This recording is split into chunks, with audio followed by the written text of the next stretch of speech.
Hello and welcome to The Download from Wise Woman and Wordsmith, where insight meets inspiration.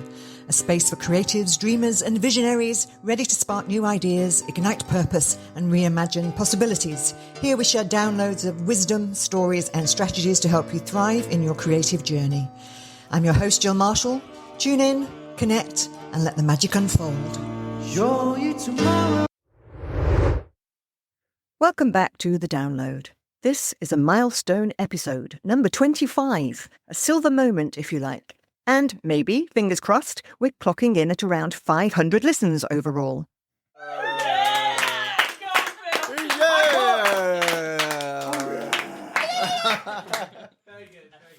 Now that might not seem huge by the standards of many of the famous podcasts, or even some of the more gentle ones, but for me, it's kind of everything.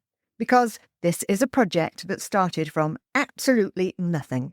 No following, no sponsorship, no studio setup. I didn't even have a microphone, and I still don't.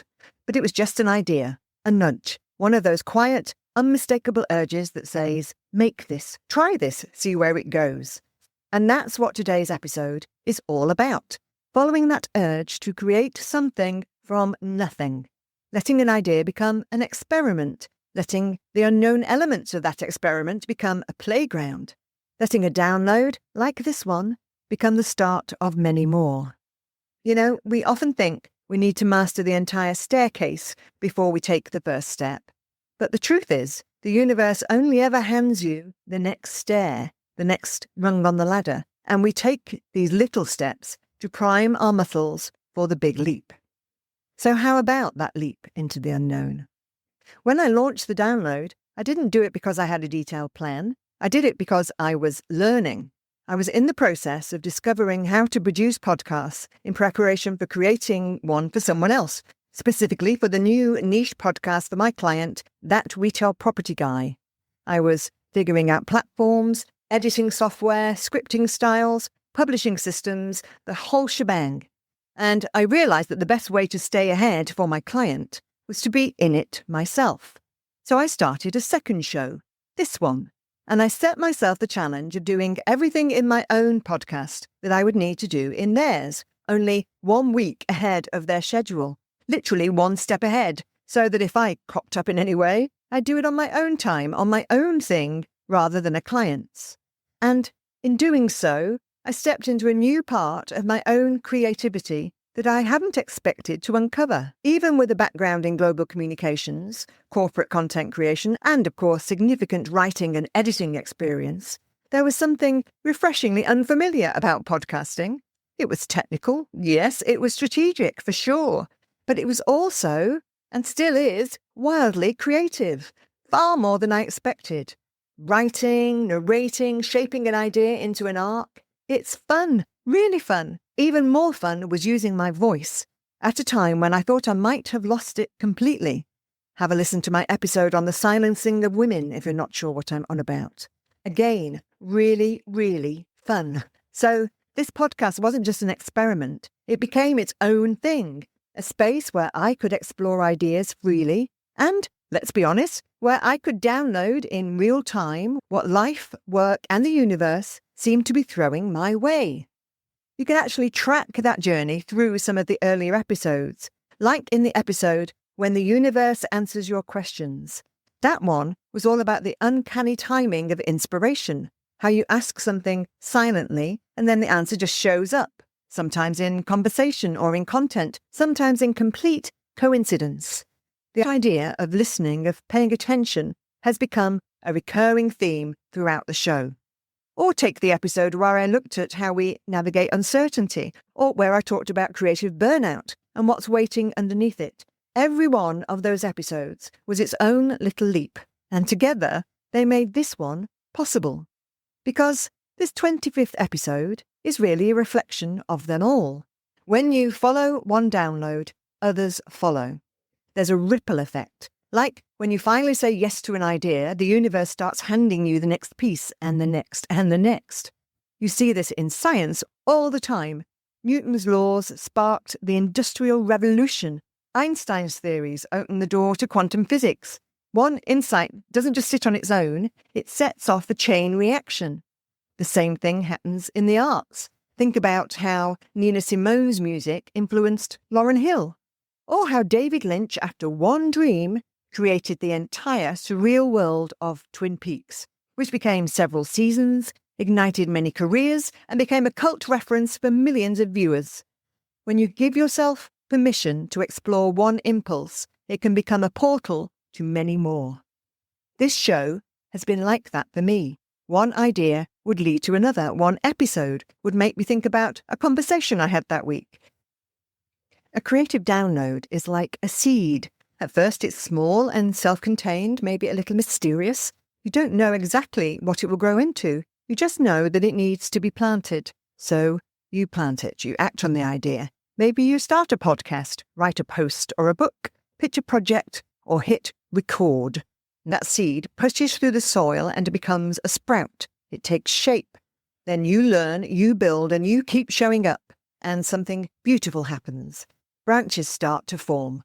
The initial idea leads to another, a second episode, a new format, a different kind of guest. You start exploring other topics, other platforms, other styles. Just like the branches of a tree, those ideas stretch out. Some strong, some fragile, some unexpected, but all connected to the same root, that first act of saying yes.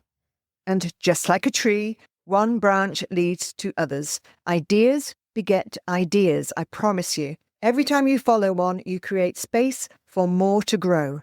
Before long, you're not just looking at a sprout, you're standing in the shade of something with depth, reach, and a life of its own. And, just as a tree eventually bears fruit, something that will nourish or inspire others, your downloads start to resonate outward. They become invitations, spark ideas in other people. They take on lives beyond your original intent. So that's the power of the first download. Not because it's perfect or polished or wildly successful, but because it's the one that lets the roots take hold, the one that lets the branches grow. And every single download after that is just another branch reaching towards the light. It's not an unfamiliar phenomenon in my creative life, I have to say, particularly in my career as a children's author. I've always believed, and have announced it in this very podcast, that my first official foray into children's writing was in the year 2000. But recently, through the very act of creating these episodes, my memory has been corrected. Several years before that, I'd been to Highclere Castle in Hampshire, now better known as Downton Abbey. It's the home now of the Carnarvons, and in case you weren't aware, Lord Carnarvon was the patron of one Howard Carter, who discovered the tomb of Tutankhamun in 1922, just over a century ago. On the guided tour, with the opening of a tiny secret drawer in a wall between two rooms, as shown to us by the guide, the idea for Doghead was born. A boy who just wants to be normal, but is born into this highly privileged family, and then discovers not only that, but he's destined to become Anubis, because his wretched family was cursed in the 1920s when they discovered and disturbed an ancient tomb. Now, strangely, Doghead wasn't the first book I wrote, or even the second. I didn't actually write it until I'd written the whole Jane Blonde series and established my name as a writer for girls. I wrote Doghead and the follow-up, and Macmillan published both. A miracle, really, considering they wanted me to stick with girl fiction. I didn't get to publish the third book of the trilogy with them, but sometime afterwards, I wrote it anyway. By then, I had a Jane Blonde series about a girl spy, a standalone book about a lonely kid called Stein who makes his own friend, Frank. Jack B.C. of Doghead fame was obviously a dog, and I had a series about that. But I also had a series about a cat, or sort of, The Legend of Matilda Peppercorn. They all somehow connected. What if I put all those downloads together? I had the idea to create the ensemble series Swag, in which they all joined forces amid teen angst to thwart even bigger enemies than they could on their own. So from one tiny little matchbox of a drawer sprouted an entire franchise, to coin a phrase, of not one but 19 interconnected novels, with a trunk, some stout branches, and several different types of fruit dangling from those branches.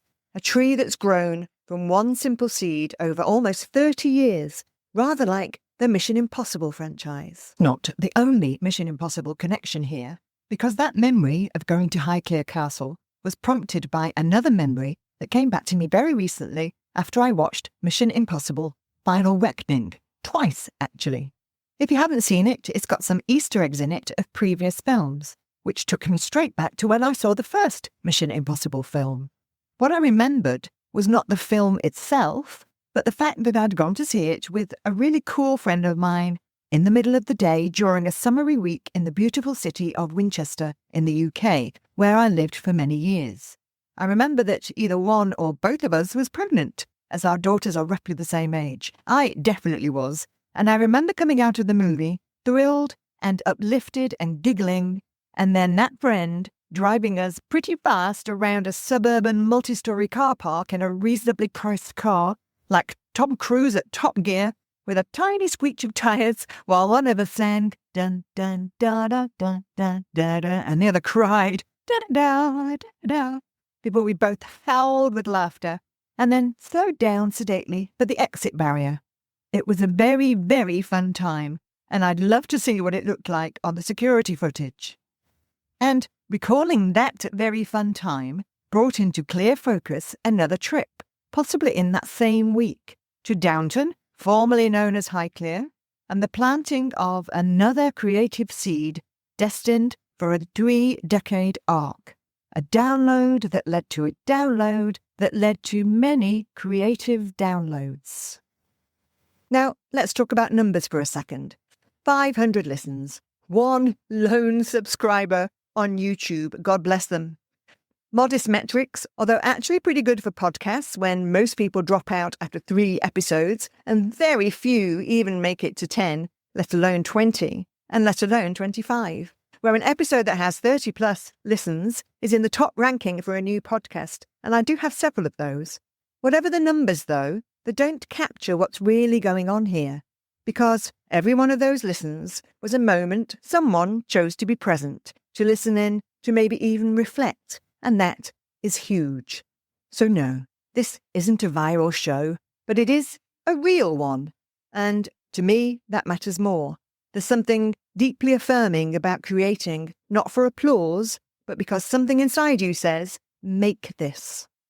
To me, that is the sign of real creativity. When you create something because you want or have to, and not because you're aiming for a bestseller or a market leader or a fat paycheck.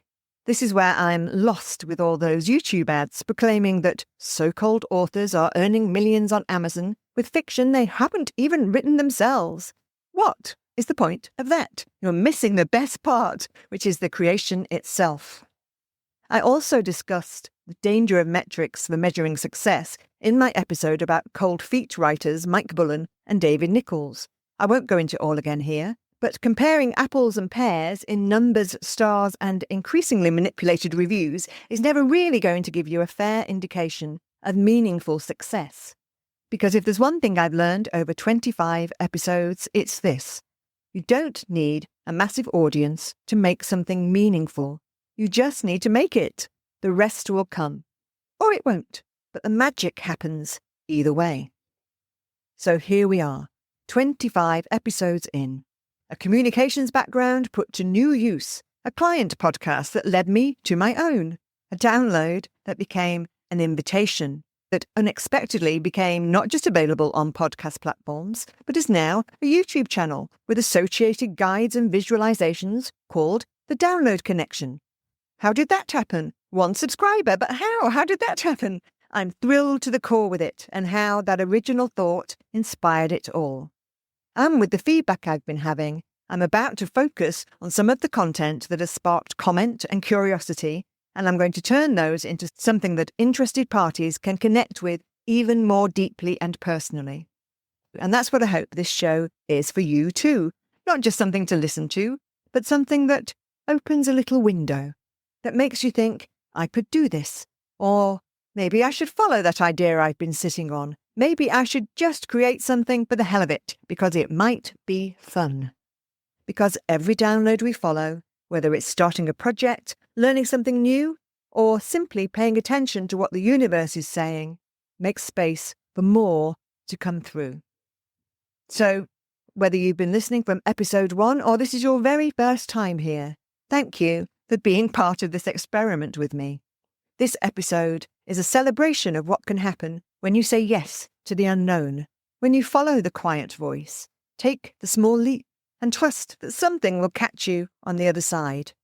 Here's to 25 episodes, 500 listens, and countless more downloads from me, from you, from wherever they come. And don't forget, it's also nearly 25 episodes and more from That Retail Property Guy too. So actually, it's 50 episodes and 1,000 downloads. Yep, I'll take it. It's all adding up the fun. Until next time, this is The Download. And your mission, should you choose to accept it, is to create something from nothing. Start from scratch and have a heap of fun while you're doing it.